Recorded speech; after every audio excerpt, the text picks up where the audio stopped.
धाराशिव जिल्ह्यामध्ये खरीप 2024मध्ये खूप शेतकऱ्यांना पीक विमा मिळाला नाही.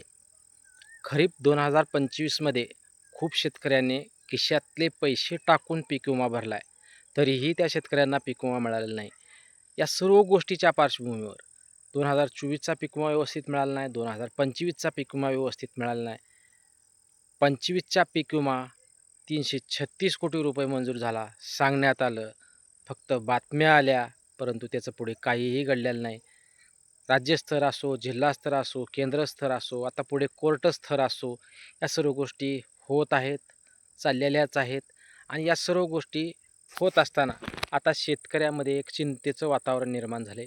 कारण शेतकऱ्यांजवळ सध्या पेरणीचा मोसम तोंडावर येऊन थांबलेला आहे. पाऊस नाही, अल निनोचा सावट सांगितलं जातं आहे.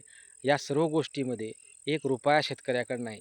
बियाणं आता एक जरी मोठा पाऊस पडला, जर पाऊस कंटिन्यू जर पडायला सुरुवात झाली, तर शेतकऱ्याकडे बियाणासाठी ₹1 नाही. त्यामुळे शेतकरी इतका चिंताग्रस्त झाला आहे धाराशिव जिल्ह्यातील, की त्याला आता चिंता पडली आहे, की बी कसं आणायचं? त्यामुळं शेतकरी टेन्शनही आलं आहे, काही करताही येईना.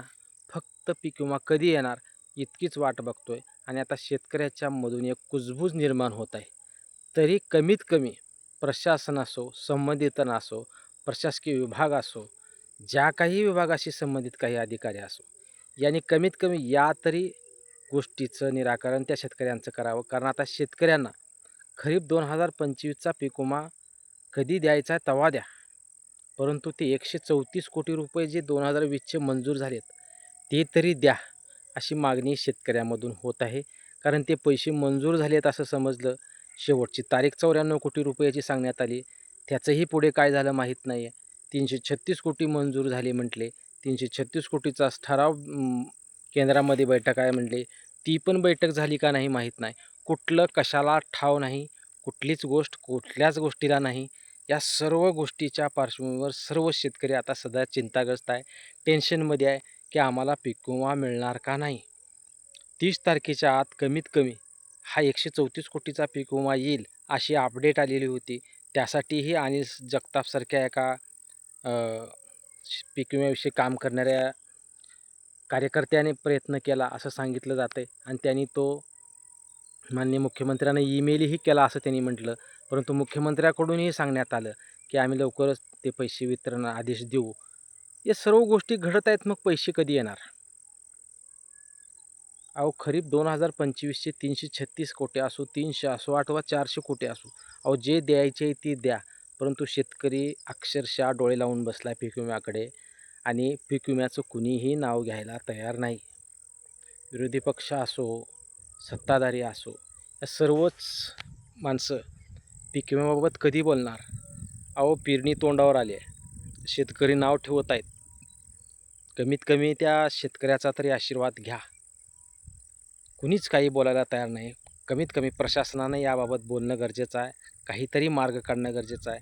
केंद्र स्तरावर कुठली बैठक आली त्याची तरी अपडेट शेतकऱ्यापर्यंत द्या. आम्ही कुठवर प्रयत्न केलेत, कुठवर अजून काय गोष्टी राहिल्यात, कमीत कमी सांगा तरी. अक्षरशः शेतकऱ्यांनी आता असं वाटू लागलं शेतकऱ्यांना, शेतकरी बोलत आहेत, की पीक विमा मिळेल की नाही? अहो खरीप 2025मध्ये अतिवृष्टीनं किती नुकसान झालं? अजून कुठले पुरावे त्या विमा कंपनीला पाहिजेत?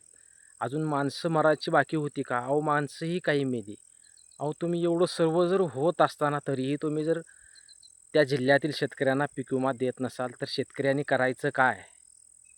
134 कोटी रुपये तर मंजूर झाले आहेत. ते तरी कमीत कमी त्या शेतकऱ्यांना बी आणणं होईल, खत आणणं होईल. काय हेक्टरी 4-5 हजार रुपये येऊ द्या. पण तो एक छोटासा का आधार या पेरणीच्या अगोदर होईल, ही अपेक्षा सर्व शेतकरी व्यक्त करत आहेत. खरंच धाराशिव जिल्ह्यातील जे लोकप्रतिनिधी आहेत, जे काही संबंधित विभागाचे आहेत, माननीय मुख्यमंत्री कोणी का असेना, शेतकऱ्यांना आता ह्याच्याशी देणं-घेणं राहिलं नाही. परंतु पीक विम्याची आशा शेतकऱ्यांना लागली आहे. कमीत कमी तो निर्णय 2025चा कधी होईल तो होईल. परंतु ह्या 134 कोटीबाबत तरी निर्णय घेऊन तातडीने हे 134 कोटी वाटप करा, अशी अपेक्षा शेतकऱ्यातून होत आहे.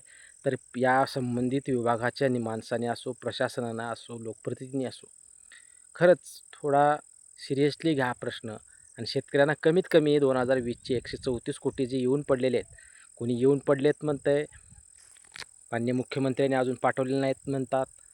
कधी येणार वाट पाहतच आहेत. हे सर्व गोष्टी शेतकऱ्यांना काहीच माहीत नसतात. शेतकरी फक्त पीक विमा कधी येणार एवढंच माहीत असतं. परंतु कमीत कमी याच्यासाठी प्रयत्न करा. पेरणीच्या अगोदर कमीत कमी 4-5 हजार हेक्टरी का पडेना 134 कोटींमधले ते तरी त्या शेतकऱ्यांच्या खात्यात टाका. खूप आस लावून बसलाय शेतकरी. खूप इतकाही शेतकऱ्यांना त्रास चुकीचा आहे. जाजावून गेलेला शेतकरी. त्या शेतकऱ्यांना निश्चित 134 कोटीचं तर कमीत कमी वाटप करा अशी मागणी शेतकऱ्यातून होत आहे. जास्तीत जास्त शेतकऱ्यापर्यंत हा व्हिडिओ शेअर करा मित्रांनो. जिल्ह्यामध्ये पसरला पाहिजे, कारण प्रशासनाला जाग आली पाहिजे की शेतकरी किती अडचणीत आहे आणि त्या शेतकऱ्यांना पीक विमा किती महत्त्वाचा आहे.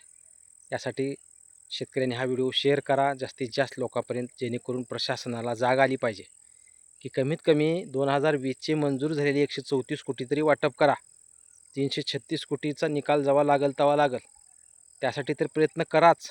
परंतु 134 कोटी तर वाटा. कमीत कमी 4-5 हजार हेक्टरी आले तर एखादी पिशवी सोयाबीनची खताचं पोतं एखादं येईल. यासाठी प्रशासनानं जरा थोडं लक्ष देऊन शेतकऱ्यांची थोडी कळवळा येऊ द्या. धन्यवाद मित्रांनो.